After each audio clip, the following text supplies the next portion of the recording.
I'm sure you're aware there's a bunch of federal gun control on the books. None of it should be there, but the ATF isn't going to disband itself. Okay, so Nullification News Report number 1. We gotta talk about federal gun control, because more just keeps on coming no matter what team is in power.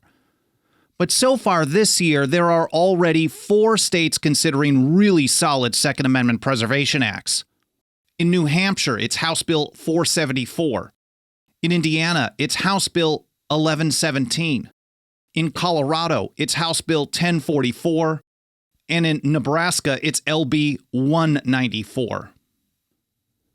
With just a little variance in each of these states, the Second Amendment Preservation Act, or SAPA, would ban any entity or person, including any public officer or employee of the state and its political subdivisions, from enforcing any past, present, or future federal acts, laws, executive orders, administrative orders, court orders, rules, regulations, statutes, or ordinances that infringe on the right to keep and bear arms.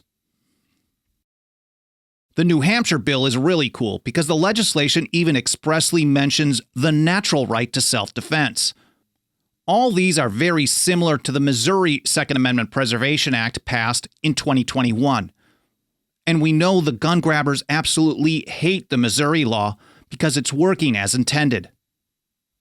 Due to a provision in the law that subjects law enforcement agencies to civil liability, and another that includes penalties for agencies employing anyone who knowingly enforced any such federal gun control measure, agencies across the state have withdrawn from joint task forces with the Bureau of Alcohol, Tobacco, Firearms, and Explosives. You know, the ATF, the thing that should be a corner store rather than a federal agency. Anyway, last year the DOJ filed a lawsuit against Missouri. Much of the complaint focuses on these severed federal enforcement relationships, noting that SAPA severely impairs federal criminal law enforcement operations within the state of Missouri. In fact, the press release on the lawsuit began with a statement noting that Missouri House Bill 85 makes law enforcement of federal firearms laws more difficult. In other words, they don't like it because it works. And speaking of nullification working, Nullification News Report number 2 is Nullification Works.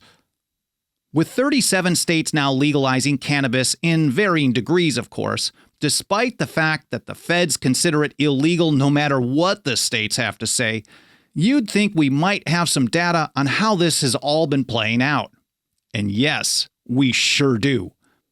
Just this week, the United States Sentencing Commission released its latest report, which shows that federal sentences for simple marijuana possession have dropped by a whopping 93% over the last 7 years. Border Patrol gives us another example of how the states are winning. They're not just beating the feds, it seems like they're beating the cartels too.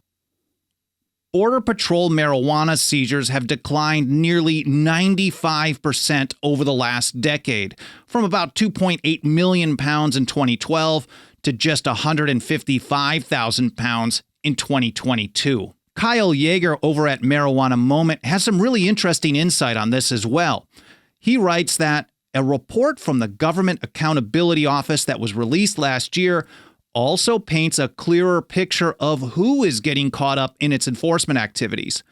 At checkpoints across the country, agents are mostly taking small amounts of marijuana from American citizens rather than making large busts of international cartels like some might assume.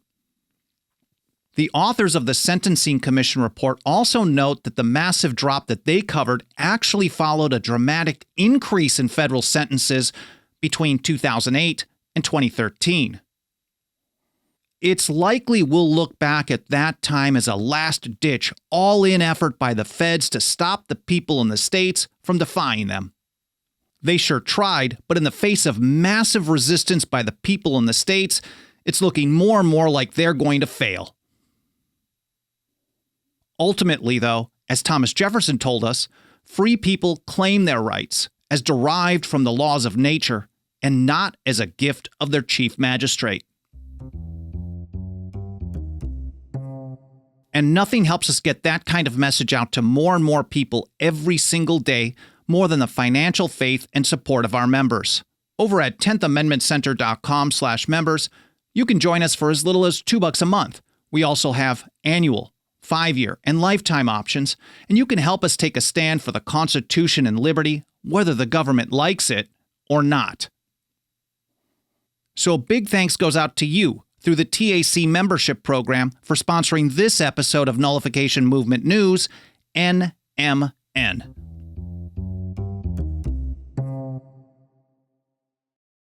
Alrighty, welcome back. So Nullification News Report number 3, no-knock raids. These represent the last mile in the ability of the state to enforce its various prohibition schemes. They run totally counter to knock and announce, which was the common law standard for centuries. But in the 1960s, they started creating exceptions for the drug war and ramped it up from there. Today, there are literally thousands of these done every year, and in many cases, they're almost the standard rather than the exception to the rule. But a few states are already considering legislation that could ban no-knock warrants this year. In New Hampshire, House Bill 135 would ban law enforcement officers from seeking, executing, or participating in a no-knock warrant. And it would prohibit the use of any evidence obtained in violation of the ban to be admitted for any prosecution. In Maryland, House Bill 38 would prohibit judges from issuing no-knock warrants defined as a search warrant that authorizes the executing law enforcement officer to enter a building, apartment, premises, place, or thing to be searched without giving notice of the officer's authority or purpose.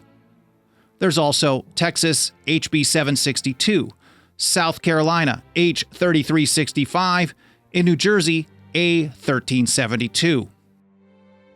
Nullification season is just getting started, and there's already a lot of good bills being considered.